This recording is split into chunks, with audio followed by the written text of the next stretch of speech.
One of the things that we've learned as a hard lesson is that universities are often distant, standoffish institutions that take no responsibility for anything. They just sort of pontificate. We're just now beginning to realize that as an institution, we have to do a lot more than just be here. We have to find a way to advance ourselves in the true spirit of what ASU is, a teaching, learning, and discovery institution, where teaching, learning, and discovery isn't only about our students. Teaching is about how do we teach through what we do. So let's talk a little bit about sustainability. It's an interesting concept. It's a new thing for us. It's a word that's been around for a while. It's the kind of thing that here at ASU we're really trying to get our arms around. Basically, the fundamental question is, how do we advance our civilization economically, competitively, and socially, and at the same time take our nest, the Earth, and have it be productive and vibrant for multiple generations in the future. Sustainability is figuring out how to move in both of those directions. Sustainability is a problem that we have decided to make one of our central themes at Arizona State.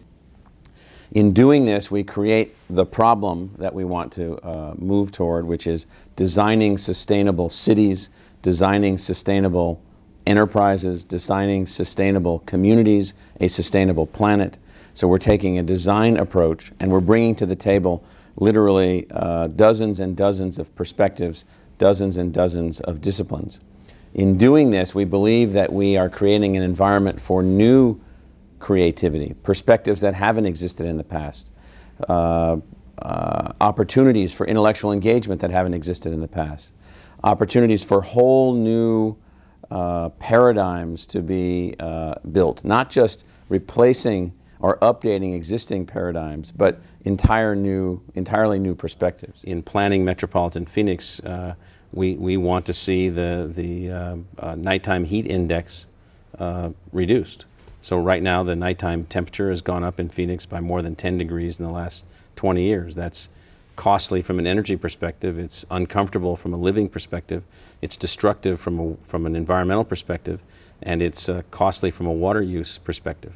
We need to reduce it. And so we're going to measure our success based on the knowledge we produce and the problems that we solve.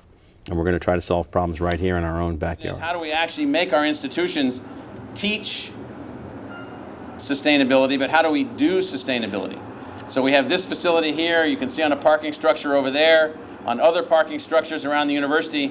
Right now we're about a fifth of the way through our initial deployment of 10 megawatts or so of these systems. These represent a piece of what we're trying to do. We've also put in place a number of sustainable business practices, purchasing practices, operational practices, and a number of other things, all of which we think will intensify our ability to be a teaching, learning, and discovery institution in the space around sustainability, which is one of the most important things that we can be engaged in. First of its kind in the world. Rest of the world hasn't caught on. We're brighter than they are. Not so much brighter, we're more nimble. And so other universities have a hard time. You know, the chemists will say, oh, we're not interested in that, or the geologists will say, we don't want to work in that problem, or the economists will say, well, we're just going to stay to ourselves. Here at ASU, we have the ability to move with intellectual agility. And our intellectual agility allows us to conceive of this school. We had a meeting down in Mexico 3 years ago with the leading sustainability scientists from around the world, from Harvard, from Stanford, from the Autonomous University of Mexico, from Europe, from all over.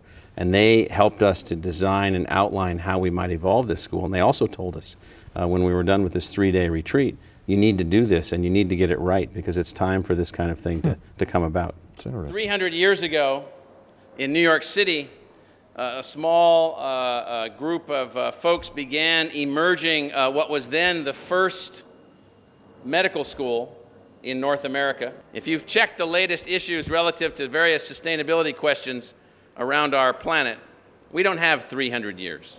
Well, where are the great schools involving tens of thousands of people focused on something which is at least as important as a medical school?